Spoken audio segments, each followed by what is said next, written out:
Cuando Jesús vino, proporcionó evidencia abrumadora de que Él era el Mesías. Curó a los enfermos, hizo que los sordos oyeran, hizo caminar a los cojos, curó a los leprosos de sus enfermedades e incluso resucitó a personas muertas de sus tumbas. Todo esto lo hizo frente a los líderes judíos. Ellos también tenían acceso a todas las profecías del Antiguo Testamento sobre el Mesías prometido, y aún así, rechazaron a Jesús como el Mesías. La pregunta permanece, ¿por qué? A pesar de todas las evidencias, ¿por qué el pueblo judío rechazó a Jesús? Es sobre esto que hablaremos hoy en este vídeo. Hay muchas razones por las cuales el pueblo judío, en su mayoría, rechazó a Jesús como el Mesías, pero en este vídeo daré 4 de ellas. La primera es que confundieron las profecías del Antiguo Testamento, que hablaban sobre la primera venida de Jesús, con la segunda venida de Él. Había muchas profecías sobre el Mesías que Jesús cumplió en su primera venida, como el carácter del Mesías en Isaías capítulo 11, profecías sobre dónde nacería el Mesías en Miqueas 5, 2, exactamente cómo el Mesías sufriría y moriría en Isaías 53, y también sobre el tiempo exacto de la venida del Mesías en Daniel, capítulo 9, versículos 24 al 27. Sabemos todo sobre estas, pero el problema es que, de todas estas, había muchas otras profecías en el Antiguo Testamento que Jesús no cumplió en su primera venida. Estas eran las que los líderes judíos estaban observando y enfocando. Cuando vieron que Jesús no estaba cumpliendo estas, dijeron que no podía ser el Mesías y necesitaban rechazarlo, porque el Mesías haría las siguientes cosas. Por cierto, manténgase hasta el final del video para una reflexión especial que he preparado solo para usted. Si siente que estas enseñanzas bíblicas le enriquecen, le invito a dejar un comentario en este video. Continuemos. La clave para entender esto es saber que los profetas del Antiguo Testamento no entendieron que habría un intervalo de tiempo entre la primera y la segunda venida del Mesías. Este fue un concepto que les fue oculto. Entonces, cuando Jesús vino y no cumplió todas las profecías del Antiguo Testamento sobre el Mesías, en su primera venida, dijeron que este hombre no podía ser el Mesías. De hecho, este intervalo entre la primera y segunda venida de Jesús fue algo a lo que Pablo se refirió, como un misterio que se mantuvo oculto de las generaciones anteriores y solo fue revelado a Pablo. Pablo dice que al leer esto, puedes percibir su comprensión del misterio de Cristo, que no fue revelado a los hijos de los hombres en otras generaciones, como ahora ha sido revelado a sus santos apóstoles y profetas por el Espíritu. ¿Y cuál es el misterio? Este misterio es que los gentiles son coherederos, miembros del mismo cuerpo y partícipes de la promesa en Cristo Jesús por medio del Evangelio. Entonces, en la mente judía del primer siglo y también en siglos anteriores, se esperaba que el Mesías hiciera todas las cosas que el Antiguo Testamento profetizó, no dividirlas en 2 venidas. Ahora, déjame dar algunos ejemplos de algunas de las cosas que esperaban que Jesús hiciera y que Él no cumplió en su primera venida. Pero antes, el contexto es muy importante para esta discusión. En la época en que Jesús inició su ministerio terrenal, cuando nació, el pueblo judío estaba bajo severa opresión romana. No eran libres para gobernar sus tierras como querían. Entonces, había esta expectativa mesiánica de que cuando el Mesías viniera, liberaría a Israel de toda la opresión romana, establecería un reino terrenal donde el pueblo judío sería el principal grupo que reinaría y gobernaría con el Mesías en su propia tierra. Obviamente, sabemos que Jesús no hizo esto durante su primera venida, pero lo hará en su segunda venida. Con este contexto, hablemos sobre algunas cosas que esperaban que Jesús hiciera. La primera cosa que esperaban era que restaurara el reino a Israel. Puedes mirar a escrituras como Joel, capítulo 3, versículos 1 al 17, que hablan sobre cómo cuando el Mesías venga, purificará el mundo del mal. También puedes mirar otras profecías como el Salmo, capítulo 2, versículo 6, que hablan sobre el Mesías que reinará y gobernará con una vara de hierro. Otras profecías como Isaías, capítulo 2, versículo 4, hablan sobre cuando el Mesías venga, traerá paz al reino para que las personas no se preparen más para la guerra. De hecho, hasta los propios apóstoles de Jesús se preguntaban y cuestionaban si Jesús cumpliría estas profecías del Antiguo Testamento antes de ascender al cielo. Observa en Hechos, capítulo 1. Poco después de que Jesús resucitara de entre los muertos y antes de ascender al cielo, ellos dijeron: Juan bautizó con agua, pero en pocos días ustedes serán bautizados con el Espíritu Santo. Entonces, cuando los apóstoles estaban con Jesús, continuaron preguntándole: Señor, ¿ha llegado la hora de que liberes a Israel y restaures nuestro reino? Incluso los apóstoles, personas que siguieron a Jesús por algún tiempo, entendieron que una de las cosas que el Mesías haría, de acuerdo con las profecías del Antiguo Testamento, era liberar a Israel de la opresión romana y establecer un reino terrenal. Pero lo que no se dieron cuenta es que Jesús estaba viniendo para traer o inaugurar un reino, pero no era el tipo de reino que ellos estaban esperando. Observa lo que Jesús dijo. Desde entonces, Jesús comenzó a predicar: arrepiéntanse de sus pecados y vuelvan a Dios, pues el reino de los cielos está cerca.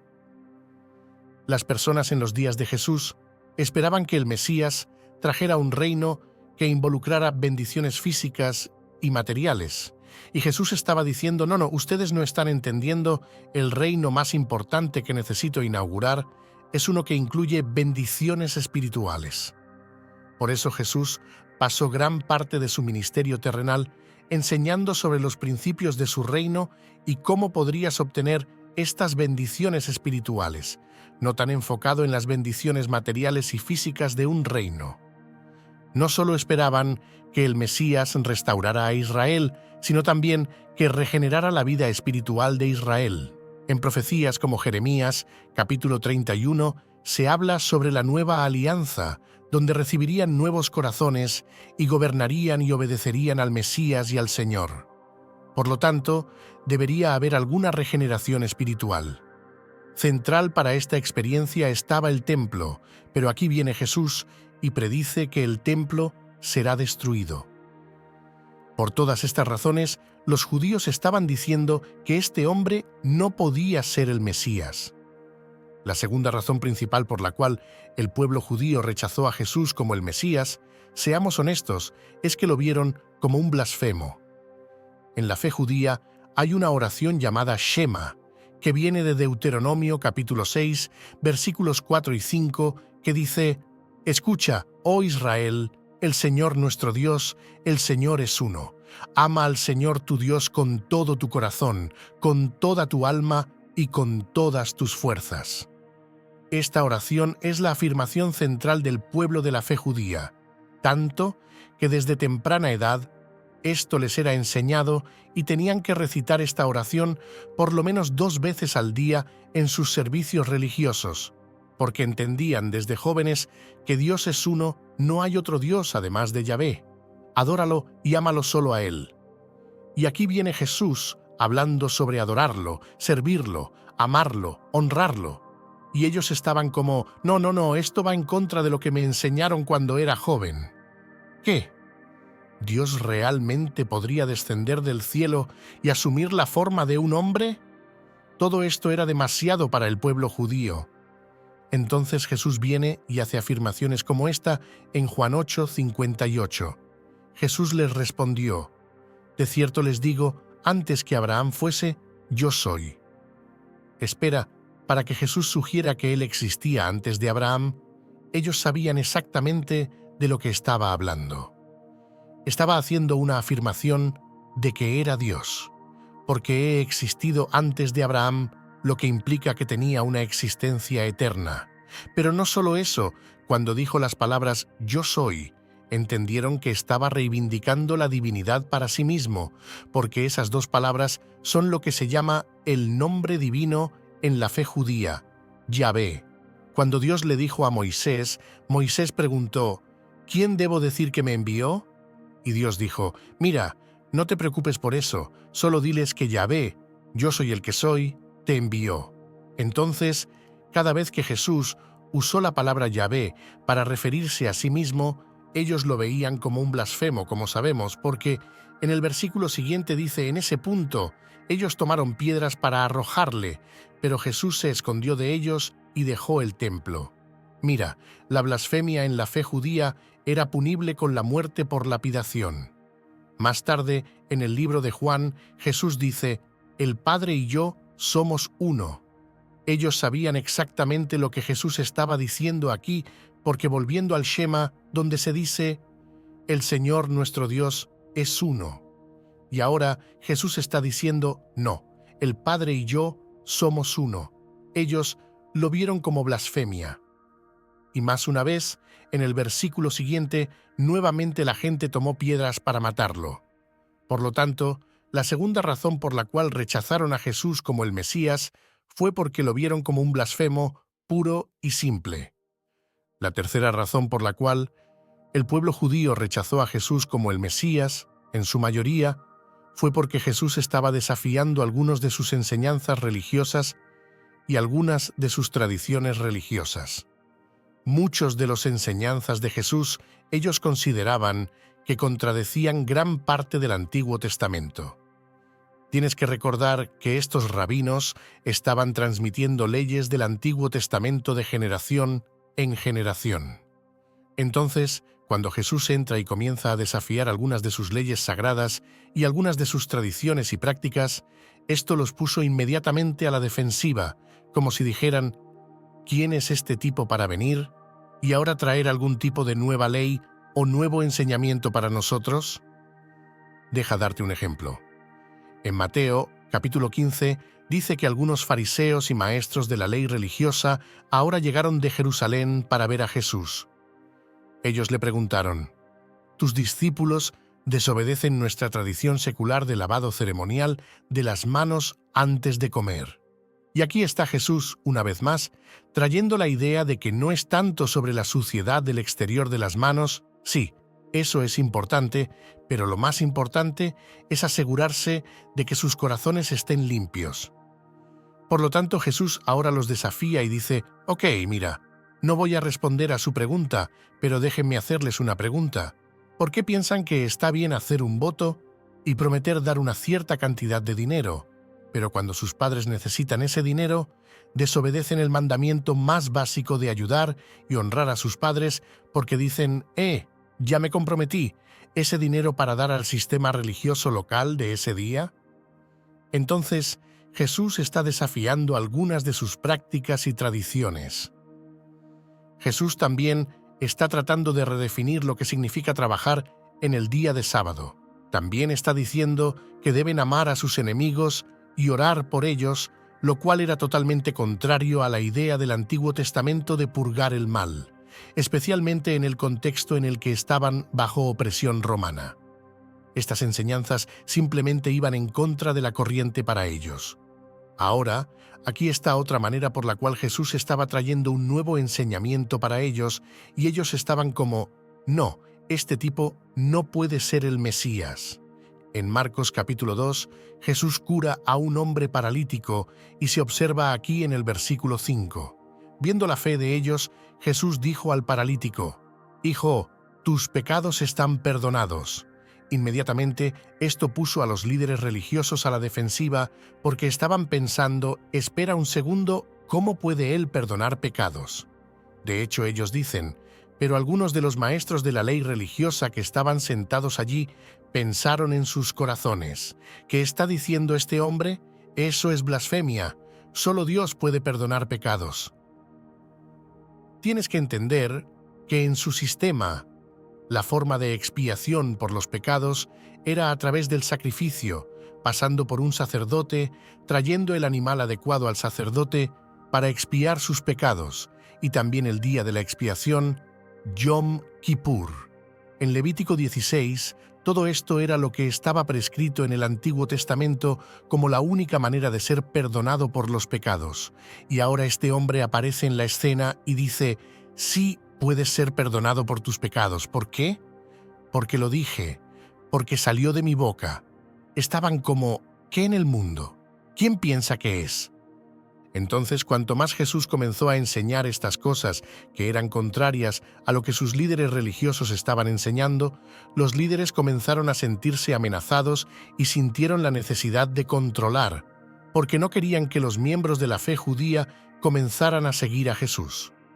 Ahora, como dije, hay muchas otras razones por las cuales Jesús fue rechazado como el Mesías, pero déjame darte la cuarta y última que vamos a hablar en este vídeo, y es simplemente que sus corazones estaban endurecidos en relación a la verdad. Una de las maneras de ver esto es en Juan, capítulo 11, donde Jesús resucita a un hombre muerto del túmulo que había estado muerto durante 4 días. Su nombre era Lázaro. Observa la respuesta del pueblo judío después de que Jesús resucita a un hombre de entre los muertos, algo que pensarías que solo Dios podría hacer. Pero observa cómo respondieron. Muchas de las personas que estaban con María creyeron en Jesús cuando vieron esto suceder, pero algunos fueron a los fariseos y les contaron lo que Jesús había hecho. En lugar de decir, «Hey, ¿sabes una cosa? Acabo de ver algo que nunca había visto antes, algo que solo Dios puede hacer». Entonces, ¿sabes una cosa? Independientemente de lo que pensaba antes, este hombre acaba de probar que es Dios encarnado. Él es el Mesías. Entonces, voy a poner mi fe en él. No, en lugar de eso, tuvieron esta larga conversación sobre cómo podrían detener a Jesús, cómo podrían controlarlo y, finalmente, cómo podrían matarlo. Se observa aquí que, a partir de ese momento, los líderes judíos comenzaron a tramar la muerte de Jesús. La realidad de por qué el pueblo judío rechazó a Jesús como el Mesías fue porque no querían creer, sus corazones estaban endurecidos en relación a la verdad. Incluso llegaron a afirmar que Jesús estaba haciendo todas estas cosas milagrosas por el poder de Satanás. Por lo tanto, por todas estas razones, Jesús se convierte en lo que Pablo dice ser una piedra de tropiezo, una piedra sobre la cual los judíos continuaron tropezando. Pero en otro lugar, la Biblia dice que esta piedra que los constructores rechazaron, que es Jesús, los constructores eran el pueblo judío, la rechazaron y ahora se ha convertido en la piedra angular de la fe cristiana. Porque Pablo dice en Romanos, capítulos 9 al 11, que debido a la caída del pueblo judío, ahora eso abre la puerta para personas como tú, personas como yo, gentiles que ahora pudieron ser incluidos o injertados en la familia de Dios. ¿Por qué todo esto sucedió? En gran parte porque el pueblo judío rechazó a Jesucristo como el Mesías, y ahora Dios está levantando una generación de gentiles que ahora llevarán la antorcha y cumplirán su plan divino de ser una luz para el mundo. Entonces, ¿qué debemos hacer como gentiles en relación a esto? ¿Cómo podemos orar por nuestros amigos judíos? Bueno, te dejaré con esto. En Romanos capítulo 10 versículos 1 al 4, Pablo lo puso de esta manera: «Queridos hermanos y hermanas, el anhelo de mi corazón y mi oración a Dios es por el pueblo de Israel, para que sean salvos. Sé que tienen entusiasmo por Dios, pero es un celo mal dirigido. Siempre que fui a Israel, en noviembre del año pasado, vi un pueblo allí que tenía celo, que tenía hambre, que tenía sed. Estaban orando día y noche en el Muro de las Lamentaciones. Estaban leyendo sus Biblias judías del Antiguo Testamento. Estaban orando, estaban adorando. Pero, como dijo Pablo, tienen un celo por Dios, pero les falta el verdadero conocimiento. ¿Por qué no entienden el modo de Dios de hacer justas a las personas delante de Él, rechazando aceptar el modo de Dios? Se aferran a su propio modo de hacerse justos delante de Dios, intentando guardar la ley. Pues Cristo ya cumplió el propósito para el cual la ley fue dada. Como resultado, todos los que creen en Él son hechos justos delante de Dios. Entonces, ¿cuál debe ser nuestra postura de corazón en relación con nuestros amigos judíos? Debemos unirnos a Pablo en el anhelo de su corazón para que todo Israel sea salvado. Ahora, dije anteriormente que hubo 2 venidas de Jesucristo y que muchas de las profecías sobre el Mesías fueron cumplidas en la primera venida. Pero todas las profecías del Antiguo Testamento sobre el Mesías, que no fueron cumplidas en la primera venida de Jesús, serán finalmente cumplidas en la segunda venida de Jesucristo. Específicamente durante el reinado milenario de 1000 años de Jesús, donde establecerá un reino terrenal y reunirá a todos los judíos y colocará un corazón en su propio pueblo para querer adorarlo y seguirlo. Pero esa no es la realidad en la primera venida. Estas cosas verán su cumplimiento en la segunda venida de Cristo, que aún no ha ocurrido. En conclusión, el rechazo del pueblo judío hacia Jesús como el Mesías se debió a una combinación de malentendidos proféticos, percepciones de blasfemia, desafíos a las tradiciones religiosas y corazones endurecidos ante la verdad. A pesar de las evidencias abrumadoras y los milagros realizados por Jesús, muchos no pudieron aceptar su divinidad y misión. Sin embargo, este rechazo abrió la puerta para que los gentiles pudieran ser incluidos en la familia de Dios, cumpliendo así el plan divino de ser una luz para el mundo.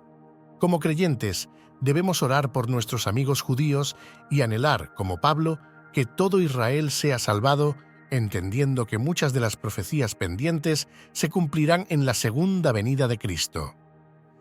Si estas reflexiones y enseñanzas bíblicas han sido una fuente de luz y guía en sus momentos de duda, le invito a dejar un comentario en este video para compartir los pensamientos o emociones que estas palabras hayan despertado en usted.